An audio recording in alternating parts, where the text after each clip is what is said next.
नमस्कार दोस्तों, नमः शिवाय। जीवन ज्योति चैनल में आप सभी का हार्दिक स्वागत करती हूं। दोस्तों, आज की वीडियो में बात करूंगी कार्तिक मास में पड़ने वाली आंवला नवमी अर्थात अक्षय नवमी के विषय में। जैसा कि नाम से ही आप लोग समझ पा रहे हैं, यह अक्षय नवमी के नाम से जाना जाता है। इस नवमी पर जो भी हम पुण्य कार्य करते हैं, जो भी धर्म कार्य करते हैं, उसका जो फल है वो अक्षय हो जाता है। दोस्तों, आज की वीडियो में हम सभी लोग जानेंगे कि 2024 में आंवला नवमी अर्थात अक्षय नवमी किस दिन पड़ रही है, तिथि कब से कब तक है, पूजा का शुभ समय क्या है, आंवले वृक्ष की पूजा हम किस प्रकार से करें, पूरी पूजा विधि क्या होनी चाहिए। दूसरी बात, यदि हमें आंवले का वृक्ष न मिल पाए तो क्या हम डाल लगाकर पूजा कर सकते हैं, या फिर हमें डाल भी नहीं मिल रही है, कहीं भी आंवला वृक्ष हमें नहीं आसपास मिल रहा है, तो हम पूजा कैसे करें, ये भी विधि आप लोग जानेंगे। कौन कौन सी चीज़ें महत्वपूर्ण हैं आंवला नवमी के दिन हमें जरूर ही कर लेनी चाहिए, इससे हमें करोड़ों गुना पुण्य फल की प्राप्ति होती है। स्कंद पुराण में कहा गया है कि आंवले वृक्ष का इस दिन दर्शन मात्र कर लेने से व्यक्ति के कई जन्मों के पाप नष्ट हो जाते हैं।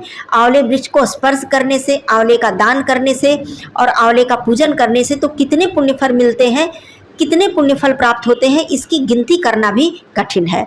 तो आइए एक एक करके सारी बातों को समझ लेते हैं। उससे पहले छोटा सा निवेदन है आप लोगों से, मेरी वीडियो उपयोगी लग जाए, अच्छी लग जाए तो इसे और लोगों में शेयर कर दिया कीजिए, लाइक किया कीजिए और कमेंट बॉक्स में ओम नमो भगवते वासुदेवाय अवश्य लिखिएगा।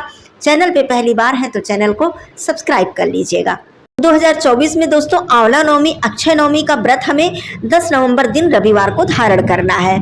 तिथि प्रारंभ हो जाएगी 9 नवंबर को सायंकाल 6:31 से और यह समाप्त होगी 10 नवंबर को शाम 4:45 पर। तो यह व्रत हमें उदया तिथि के अनुसार रखना है। तो इसलिए आंवला नवमी का पर्व और व्रत जो भी पूजन हमें करना है वो 10 नवंबर को करना है। पूजा का जो शुभ समय होगा वो 10 नवंबर को सुबह 6:40 से 12:05 तक रहने वाला है। तो इतना समय हमें मिल रहा है, हम लोग इस समय के बीच में आंवले वृक्ष की पूजा अर्चना करेंगे। अब सबसे पहली बात मैं बता दूं कि यदि हमें वृक्ष नहीं मिल पाता है तो क्या हम गमले में डाल लगाकर पूजा कर सकते हैं। तो देखिए, मैं हर वीडियो में ये चीज़ बताती हूँ, जहाँ भी पीपल पूजा या बरगद पूजा की बात आती है कि वृक्ष की पूजा करने का ही विधान शास्त्रों में बताया गया है। वृक्ष की जड़ की पूजा करने का विधान शास्त्रों में बताया गया है और खास करके पुराने वृक्ष की पूजा, जो वृक्ष थोड़ा विशाल हो जाए, पुराना हो जाए, उस वृक्ष की पूजा करने का विधान बताया गया है। लेकिन जहाँ पर नहीं मिल पाता है, जहाँ पर मजबूरी होती है, वहाँ पर हम लोग डाल लगाकर गमले में पूजा कर लेते हैं। कहा जाता है कुछ ना कर पाने से तो बेहतर है कि हम कुछ कर लें। तो वैसे तो आंवले के वृक्ष का दर्शन मात्र कर लेना भी हमारे लिए अत्यधिक पुण्यदायी है, तो आप लोग ये कर सकते हैं। लेकिन एक बात का ध्यान रखिएगा कि आंवला नवमी के दिन ही आप डाल तोड़कर ना लाएं, कि उसी दिन आपने किसी से डाल मंगवा लिया तोड़वा के और उसी दिन आपने गमले में लगा लिया। उसके एक दिन पहले ही आप डाल लेकर लगा लें, यदि ऐसी मजबूरी है। उसके बाद आप नवमी के दिन पूजा अर्चना करें। ये बात हो गई।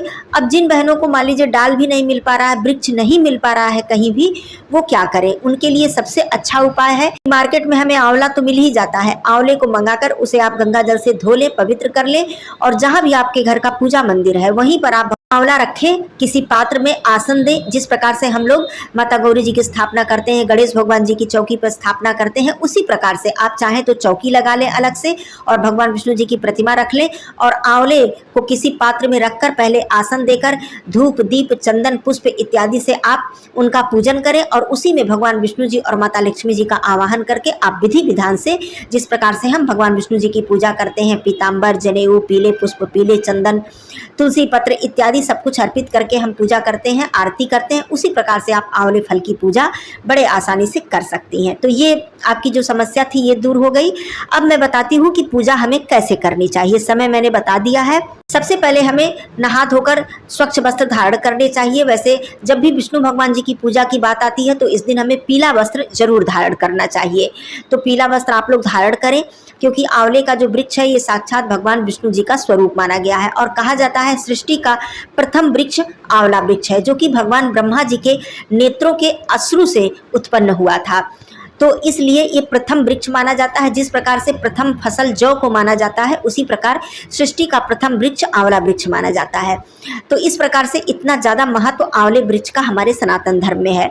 तो सबसे पहले आप लोग स्नान करके स्वच्छ वस्त्र धारण कर लें, उसके बाद आंवले वृक्ष के पास जाएं, सबसे पहले प्रणाम करें और सबसे पहले जल अर्पित करें। जिस प्रकार से हम पीपल की पूजा करते हैं, सबसे पहले जल अर्पित करें, काला तिल, मिष्ठान, पीले पुष्प आदि आप आंवले की जड़ में अर्पित करें। उसके बाद आंवले वृक्ष में पीला कच्चा सूत बांधने का इस दिन विशेष विधान होता है। जैसे कि हम पीपल में 108 परिक्रमा लगाकर सूत बांधते हैं, उसी प्रकार आप आंवले वृक्ष में पीला कच्चा सूत अवश्य बांधें। यदि पीला कच्चा सूत नहीं मिलता है तो आप कलावा भी लपेट सकते हैं। और 108 परिक्रमा करने का विधान है। यदि आप 108 नहीं तो कम से कम 11, 21, 51 जितना भी कर पाए परिक्रमा करें। अब दीप दान करने की जब बारी आती है तो इस दिन आप चाहें तो 365 बाती का दीपक आप समर्पित कर सकते हैं, 108 बाती का दीपक, 5 दीपक, 7 दीपक, 9 दीपक, 11 दीपक, इस तरह से जितनी भी आपकी श्रद्धा भक्ति हो आप इस तरह से दीपदान कर सकते हैं। दीपदान करने के बाद आप धूप प्रज्वलित कर दिया, आपने दीपदान कर दिया। अब दूसरी महत्वपूर्ण बात की इस दिन आंवला जो है वो भगवान विष्णु जी को अर्पित किया जाता है भोग प्रसाद के रूप में भी। तो आंवला आप अर्पित करें अपने घर के मंदिर में। तो उस आंवले को प्रसाद के रूप में जब आपने अर्पित कर दिया तो ग्रहण कब करें, हमारे यहाँ का जो विधान है वो मैं बताती हूँ कि हम लोग एकादशी से पहले, देवउठनी एकादशी से पहले आंवले का सेवन नहीं करते हैं।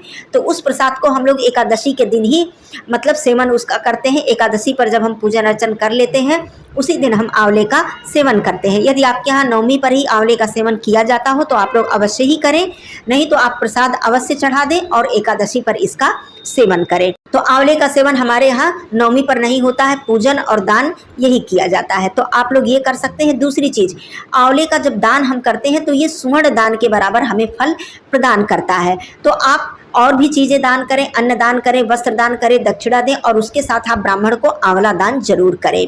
आंवले से जब हम भगवान विष्णु जी का पूजन करते हैं तो इसका वर्णन मिलता है स्कंद पुराण में कि स्वर्ण और हीरे मोती से पूजा करने के बराबर फल हमें प्राप्त होता है जब हम आंवले से भगवान विष्णु जी की पूजा अर्चना करते हैं।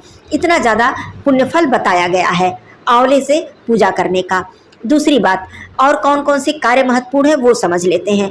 इस दिन आंवले वृक्ष के तले बैठकर भोजन करने से या फिर भोजन बनाने से और ब्राह्मण को भोजन कराने से, यदि हम सपत्नीक ब्राह्मण अर्थात पति पत्नी ब्राह्मण और ब्राह्मणी को हम आंवले वृक्ष के तले बैठाकर भोजन करा देते हैं तो इसके पुण्यों का वर्णन स्वयं ब्रह्मा जी भी करने में असमर्थ है, ऐसा पुराणों में वर्णित है। गाँव में तो ये सारी चीजें पहले बहुत आसान होती थी। सभी के द्वार पे आंवले का वृक्ष होता था या बगीचे में होता था, तो वहां जाकर बहुत ही विधि विधान से आंवले वृक्ष के नीचे साफ सफाई करके, लिपाई करके अच्छे से वहाँ पर भोजन बनता था और सभी लोग मिलकर वहाँ भोजन करते थे, ब्राह्मण भोजन कराया जाता था। बहुत ही विधि विधान से आंवला नवमी पर ये सारे उत्सव किए जाते थे। लेकिन अब चीज़ें थोड़ी कठिन हो गई हैं। आंवला वृक्ष का पूजन ही सभी लोग कर लें वही बहुत बड़ी बात हो जाती है, और वहाँ जाकर भोजन बनाना और भोजन कराना ये शहरों में तो बहुत ही कठिन हो गया है। गाँव में तो अभी भी बहुत ही आसान है। तो आप लोग से जितना हो सके आप लोग उतना कर लें। आंवले का दान कम से कम कर दें, आंवले से पूजन कर लें और आंवले वृक्ष की पूजा कर लें। इतना ही कर लें और भोजन बना के करा सके तो ये तो इसकी तो गिनती ही नहीं की जा सकती, इसके पुण्यों का तो वर्णन ही नहीं किया जा सकता। तो ये सारे कार्य आप लोग आंवला नवमी पर अवश्य ही कर लीजिएगा। और एक चीज़ तो मैंने बता ही दिया है कि इस दिन आप आंवले का जो डाल इत्यादि है न तोड़ें। मार्केट से आप आंवला मंगा लें, स्वयं आप आंवला इत्यादि इस दिन न तोड़ें। आंवला नवमी के दिन आप प्रातःकाल उठें, ब्रह्म मुहूर्त में उठें, स्नान करें। और एक चीज़ और, यदि आंवला का वृक्ष आपके आसपास ही है, कहीं आपके घर के अगल बगल ही है, तो आप इस दिन प्रातःकाल उठकर ब्रह्म मुहूर्त में उठने के बाद सबसे पहले यदि आंवले वृक्ष का दर्शन कर लेते हैं तो इसका पुण्य अनंत गुना बढ़ जाता है। ब्रह्म मुहूर्त में मतलब सूर्योदय से पहले ही जब आप प्रातःकाल उठते हैं उसी समय यदि आप आंवले वृक्ष का दर्शन पा जाते हैं तो इससे ज़्यादा पुण्यदायी कोई कार्य हो ही नहीं सकता है। तो ये सारी महत्वपूर्ण बातें थी आंवला नवमी के विषय में। इस तरह से आप पूजन करें, दान करें। आप सभी भाई बहनों को आंवला नवमी, अक्षय नवमी की हार्दिक शुभकामनाएं। भगवान विष्णु जी की कृपा आप सभी पर सदा सर्वदा बनी रहे। फिर मिलती हूँ अगली वीडियो में, तब तक के लिए धन्यवाद। नमः शिवाय, हर हर महादेव।